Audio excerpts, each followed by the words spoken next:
Everyone, welcome back to my channel আঞ্জুমা kitchen.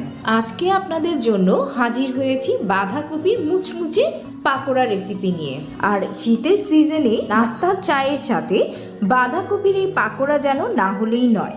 আমি আশা করছি এই রেসিপিটি আপনাদের ভালো লাগবে, আর ভালো লাগলে অবশ্যই একটি লাইক দিবেন আর চ্যানেলটি সাবস্ক্রাইব করে পাশে থাকবেন।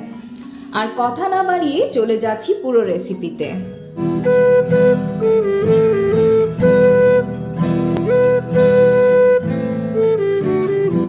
বাঁধাকপির পাকোড়া বানানোর জন্য আমি একটা মিডিয়াম সাইজের বাঁধাকপি এইভাবে একটু লম্বা মিহি কুচি করে নিয়েছি। 1 চা চামচ লবণ দিয়ে এটাকে খুব ভালো মতো মাখিয়ে রাখবো 10 মিনিট। এতে করে বাঁধাকপির ভেতরে পানি সেটা বের হয়ে যাবে এবং বাঁধাকপি অনেক সফট হয়ে যাবে, মাখানো হয়ে গিয়েছে। বাঁধাকপির এই পাকোড়া বানানোর জন্য আমাদের যা যা লাগছে 2টা গ্রেট করা ক্যারট, লাগছে কিশমিশ কাজু বাদাম, লাগছে কাঁচামরিচ মিহি কুচি করা, লাগছে ভেজানো মুসুর ডাল। একটা বাঁধাকপির জন্য মেজারমেন্ট কাপের হাফ কাপ পরিমাণ। আর মুসুর ডালটা ভিজিয়ে নিয়েছি, আর এই মুসুর ডালটা বাটাবাটির কোনো ঝামেলা নাই, আস্তই রেখেছি। 1 কাপ পরিমাণ পেঁয়াজ কুচি, লাগছে ধনিয়া পাতা কুচি, লাগছে সামান্য পরিমাণ চালের গুঁড়ি। একটা মাঝারি সাইজের বাঁধাকপির জন্য আমি নিয়েছি একটা বড় সাইজের ডিম ব্যবহার করেছি। আপনারা যদি ছোট সাইজের ডিম ব্যবহার করেন তাহলে 2টা ডিম লাগতে পারে, সেটা নির্ভর করবে কি পরিমাণ বাঁধাকপি ব্যবহার করছেন সেটার উপরে।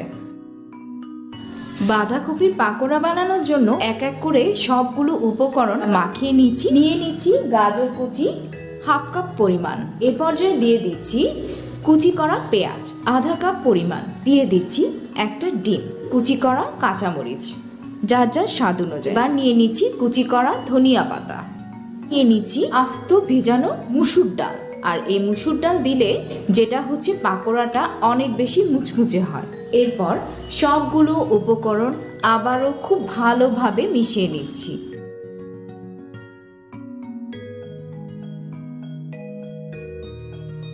সবগুলো উপকরণ খুব ভালোভাবে মিশিয়ে নেওয়ার পরে এ পর্যায়ে দিচ্ছি ঘরে তৈরি হাফ চা চামচ পরিমাণ জায়ফল জয়ত্রীর গুঁড়া, দিয়ে দিচ্ছি হাফ চা চামচ পরিমাণ গোলমরিচের গুঁড়া।